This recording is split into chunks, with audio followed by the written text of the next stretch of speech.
Всем привет! Меня зовут Стрелецкая Евгения, я психотерапевт, и сегодня я вам продолжаю рассказывать про важнейшую, реально про самую важнейшую тему в области психики, а именно эмоции, то, как с ними правильно обращаться. После того, как вы научились отличать свои эмоции друг от друга, научились понимать их, научились называть их словом, то есть овладели первым шагом, и перед тем, как вы будете выражать эмоции, вам нужно хорошенечко научиться их осознавать. И сегодня я вам расскажу, что это значит. Но прежде всего хотелось бы разобраться с тем, зачем все-таки нужно осознавать эмоции. Я уверена, что вы, если даже ничего не знаете из области психотерапии, то интуитивно прекрасно понимаете, зачем нужно осознавать свои эмоции. Если вы даже секундочку подумаете, то вы сможете сами догадаться. И вот, честно говоря, мне даже интересно, вот реально, правда, чтобы вы мне написали в комментариях, догадались вы об этом сами или нет, потому что вот систематически, когда я работаю с психоаналитической, с психотерапевтической литературой для того, чтобы обычным людям, типа вас, рассказывать про какие-то знания из области психотерапии, я вот все время, когда редуцирую всю эту научную терминологию до просто какого-то обычного, простого, здравого смысла, то оказывается, что это все такие банальные, расхожие, всем известные вещи, что мне даже немножко как-то грустно становится, потому что я столько лет потратила на изучение психотерапии, когда это просто можно свести к каким-то обычным пословицам, поговоркам. Короче, осознавать эмоции нужно для того, чтобы действовать адекватно, то есть чтобы ваше поведение было разумным и нормальным, чтобы вы не совершали каких-то глупых, импульсивных поступков, о которых вы потом будете жалеть. То есть ваши эмоции должны быть осознанны для того, чтобы вы действовали нормально. Потому что, помните, я говорила, что мы всегда действуем под влиянием эмоций. Даже если мы этого сами не понимаем и не осознаем. Эмоции — это у нас полносистемные реакции. То есть они всегда у нас должны заканчиваться действием. И если вы очень плохо понимаете свою эмоцию, то тогда у вас может быть какое-то импульсивное действие. Например, вы можете пить алкоголь или употреблять наркотики. Или у вас может быть какое-то эмоциональное переедание, которое вы не можете остановить. Или если вы орете постоянно на всех людей, оскорбляете их, обижаете, бьете, если вы швыряете какие-то вещи об стенку, или, например, если вы раз в неделю говорите своему парню: все, я тебя не люблю, мы с тобой расстаемся. Вот, то есть ваше поведение какое-то немножко неадекватное, то это значит, что вы очень плохо осознаете свои эмоции. Сегодня я вас научу, как это делать. Итак, что значит осознавать свою эмоцию? Во-первых, у нас осознавание эмоций может быть в двух видах. Первое — это в отдельно конкретно взятый момент времени, а второе — это с течением времени, на протяжении времени. Это будет информация для самых продвинутых, которую я тоже расскажу в этом видео, во второй части. Осознавать эмоцию в один отдельно конкретный взятый момент времени — это значит понимать, во-первых, какое событие вызвало эту эмоцию. Второе, что я сейчас думаю по этому поводу.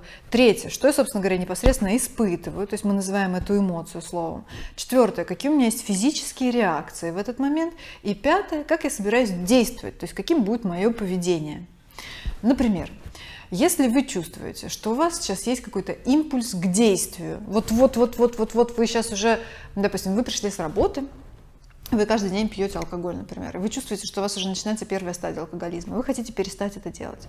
И вот вы чувствуете, что вот вы уже взяли из холодильника бутылочку, например, пива или вина, вот уже открыли ее, и вот сейчас вот вы уже буквально собираетесь, сейчас вам уже пиво в рот потечет. Вот в этот момент спросите у себя, перед тем, как что-то сделать, любое, что вам не нравится, о чем вы потом жалеете. Так, хорошо, стоп, на секундочку, остановись просто. Так, что я сейчас чувствую? И окажется, допустим, злость. А потом вы думаете: так, а из-за чего у меня эта злость? Естественно, понятно, из-за начальника первое, а второе, из-за жены. И тогда спросите у себя: а что я думаю по этому поводу? Блин, да то, что она коза, сука. Она меня бесит уже, она постоянно до меня докапывается, критикует меня, критикует. Ты пили. Говорю, не сиди в телефоне. Пошли есть, я уже на стол накрыла. Я хочу один побыть. Все, вы уже осознали эти мысли. Видите? И после того, как у вас подключился мозг, и уже пошел мыслительный процесс, вы уже не действуете автоматически, импульсивно, а у вас уже появляется возможность действовать осознанно, то есть как-то по-другому с этим справиться, с этой ситуацией. Тогда вам уже не нужно, например, будет выпивать для того, чтобы эту свою злость как-то заглушить, подавить и еще больше не обращать на нее внимания. А тогда вы уже, например, пойдете и выразите своей жене недовольство по поводу того, что она вас критикует. И тогда, может быть, у вас уровень стресса в жизни вообще станет меньше, и вам вообще уже не надо будет пить. Вот, сейчас вы меня пока слушаете, вы должны были, по идее, запутаться, потому что до этого я вам вроде рассказывала, что якобы все наши эмоции, они очень полезные, природные, они даны нам от природы, они являются базовыми, они все являются очень хорошими, мы должны систематически к ним прислушиваться и всегда действовать именно под их влиянием. А сейчас вроде получается, что я вам говорю, что какие-то эмоции могут нас толкать, наоборот, на то, чтобы наши действия были неадекватными. И тогда получается, что мы еще должны что-то осознать там, перед тем, как к этим эмоциям прислушиваться. То есть получается, что часть наших эмоций не полезна, она наоборот приводит к какому-то вредному поведению. Но на самом деле это противоречие очень легко устраняется, если вы внимательно меня слушали перед этим, потому что я рассказывала, что родители в процессе нашего воспитания нам нарушают нафиг весь наш процесс нормального эмоционального функционирования. Они все наши эмоции нам ломают. И в первую очередь они это делают таким образом, что они какие-то негативные эмоции нам чрезмерно переразвивают, а какие-то негативные эмоции у нас, наоборот, остаются недоразвитыми. И если вы чувствуете, что у вас такая ситуация, и вы хотите выявить свой собственный уникальный эмоциональный профиль, а если у вас в жизни есть какие-то ситуации, плохие, какие-то психологические проблемы, любые, вы недовольны своими отношениями, или вы недовольны тем, как строится ваша жизнь, то это значит, что у вас ваш эмоциональный профиль именно извращен, ваши эмоции работают уже не по природному образу, а по выученному, то тогда я вам могу предложить табличку для того, чтобы вы могли, заполнив ее, выявить, какие у вас эмоции недоразвиты, какие у вас эмоции переразвиты, то есть от каких негативных эмоций вы страдаете. Это табличка очень простая. Посмотрите, что она из себя представляет. Вот у нас есть сферы психики. Восприятие, то есть что произошло, мышление, что я подумал, эмоция, что я почувствовал и как я собираюсь действовать. То есть это то же самое, что я вам только что рассказывала. А теперь мы берем и вот эту вот нашу психику, вот эту нашу как бы рефлекторную цепочку, берем вот так вот раскладываем, и получается у нас табличечка. Эта табличка состоит из 4 колонок. Первая колонка – что случилось? Второе, что я подумал. Третье, что я почувствовал, то есть какую эмоцию я испытал. И последнее, что я сделал. И вот у вас есть эта табличка, она у вас лежит, записанная на листочке, потому что вы, как умные, хорошие, послушные ученики, ее записали. И вот вы живете такой ля-ля-ля, ля-ля-ля, и потом смотрите, раз, хоп, сильная такая негативная эмоция какая-то у вас пошла, какое-то беспокойство, такое, что-то не нравится вам. И вы, хоп, раз так, возьмите и к ней прислушайтесь. Что я сейчас почувствовал? И бегите, табличку запишите в 3-ю колоночку. А потом спросите у себя, а из-за чего я это почувствовал? И запишите это в 1-ю. Но самое главное, это будет выявить мысли, которые вы подумали. Потому что мы, когда даже испытываем какие-то сильные негативные эмоции, они у нас настолько привычные уже идут, потому что мы всю жизнь это делаем. Мы хуже всего понимаем взаимосвязь именно наших мыслей и наших эмоций. А если у вас какие-то негативные эмоции переразвиты, то это происходит именно из-за того, что вам когда-то в детстве вашими родителями были внушены именно негативные мысли относительно самих себя, относительно окружающего мира и относительно других людей. Это есть ваша глубинная бессознательная схема, ваш паттерн негативного мышления, который вам мешает нормально жить. Вот. И если вы научитесь хорошо выявлять эти мысли, а я вас потом еще в следующем видео научу их оспаривать, то ваше мышление станет сбалансированным, адекватным, и вы вообще станете абсолютно психически здоровыми людьми. Так вот. И последнее, вы уже записываете, что я сделал. Сейчас я вам приведу пример на основании работы со своими клиентами, как они, допустим, заполняли эту табличку. И вот так вот заполняя эту табличку на протяжении недели или 2, вы можете с ужасом или с радостью, не знаю, для себя обнаружить, что у вас одна какая-то эмоция или 2 чрезмерно переразвиты. Допустим, 80% вашей таблички составляет именно там эмоция чувства вины или чувство страха. Основных эмоций у нас несколько. Это будет страх, либо чувство вины, либо стыд, либо злость. Вот давайте я вам приведу пример на каждую эмоцию. Допустим, вы выявили, что у вас негативные эмоции – это тревога. Вы записываете тревога. Дальше думаете, какое событие вызвало у меня эту эмоцию? О, мне предстоит выступление на публике через 3 дня. И вы пишете, выступление на публике предстоит. Дальше вы думаете. Самое главное – это выявить мысли. Что же я думаю? Я провалюсь, я выступлю плохо, я опозорюсь, меня отвергнут, моя речь будет неинтересной, я никому не понравлюсь, я буду плохо выступать.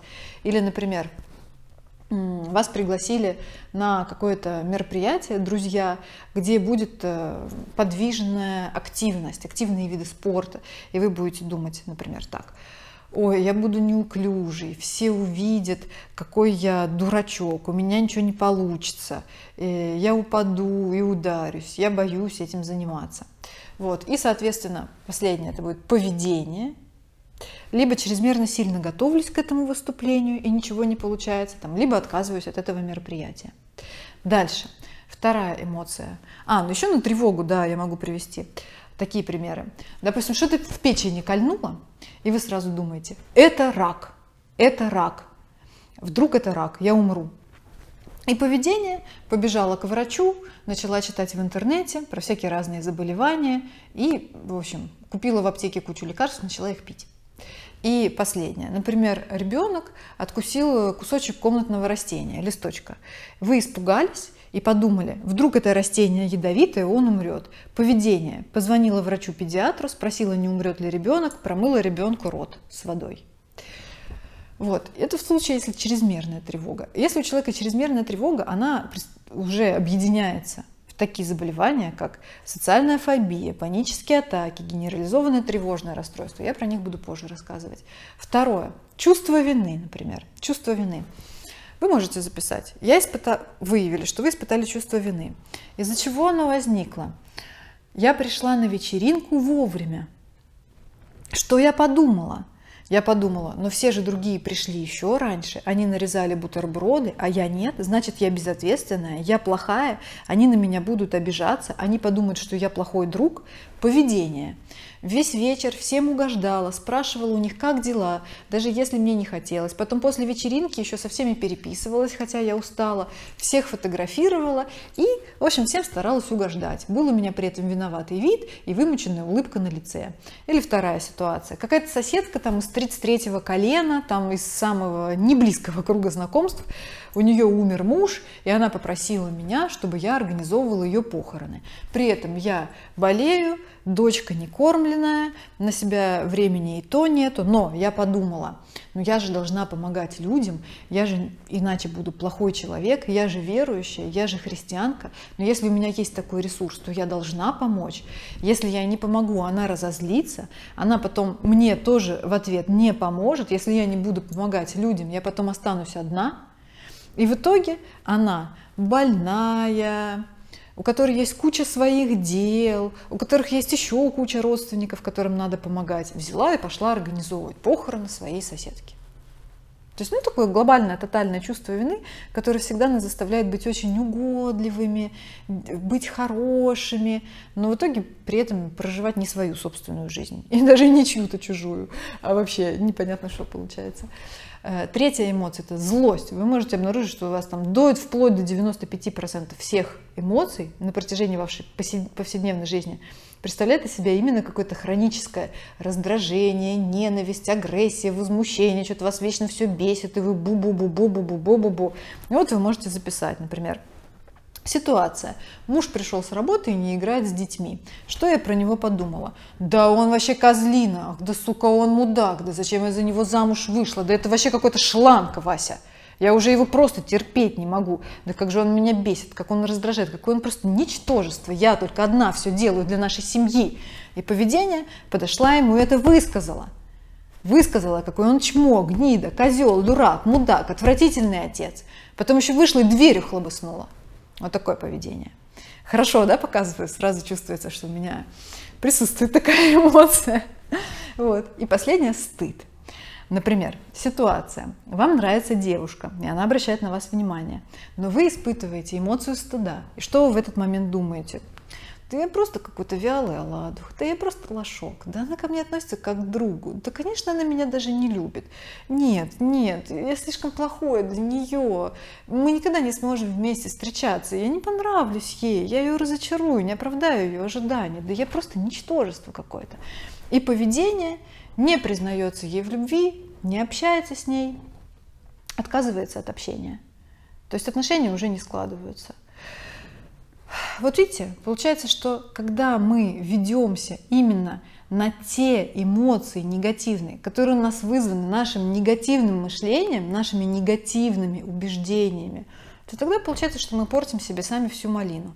Как менять это мышление, я вас буду учить в последующих курсах. Но сейчас, елки-палки, но сейчас вы хотя бы должны понять, что у вас могут быть какие-то негативные эмоции, и что их надо отслеживать, что их надо выявлять, осознавать. Даже если вы их уже осознаете, ваше мышление даже таким же останется, вы уже, может быть, перестанете поддаваться этим эмоциям, вестись на них и действовать под их влиянием. Потому что именно не осознавая эмоцию, вы действуете неосознанно. И последнее, что я хочу по этому поводу сказать, это о критической важнейшести осознавания позитивных эмоций.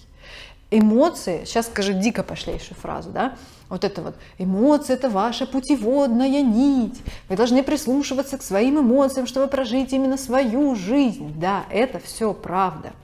Именно ваши эмоции позитивные являются индикатором, важнейшим индикатором того, что вам нравится, от чего вас прет, что вам подходит. Это значит, что именно в эту сторону, в этом направлении вы должны двигаться в своей жизни. Но многие люди, опять же, не прислушиваются к своим собственным эмоциям радости, интереса и любви. Вы должны научиться их осознавать и должны опираться именно на них при принятии каких-то решений. Эта информация особо актуальна именно для тех людей, которые в детстве были жертвами контроля. То есть если вас ваши родители опекали, очень сильно так воспитывали, давали вам какие-то руководства, советы по жизни, то вы для того, чтобы принимать какие-то решения в своей жизни, прислушивайтесь к мнениям других людей. Вы прислушиваетесь к их советам, то есть они вами руководят, они вам говорят, что делать, как правильно поступить, а дальше вы уже, даже если не с родителями общаетесь, а просто там с мужем, с женой, с парнем, с девушкой, у вас уже у самих есть потребность получать эти советы, вы уже сами спрашиваете, а подскажи мне, как делать, а подскажи мне, как вот сейчас поступить правильно. Но вы должны не к другим людям прислушиваться. И вот перед проблемой того, как опять быть собой, и кто ж я вообще такой, сталкиваются вот очень часто вот в моей работе, да, люди, которые развелись, например, вдруг с парнем, девушкой, или они долго-долго встречались, например, там, лет 10, а потом они опять раз и остались одни, без каких-то советов.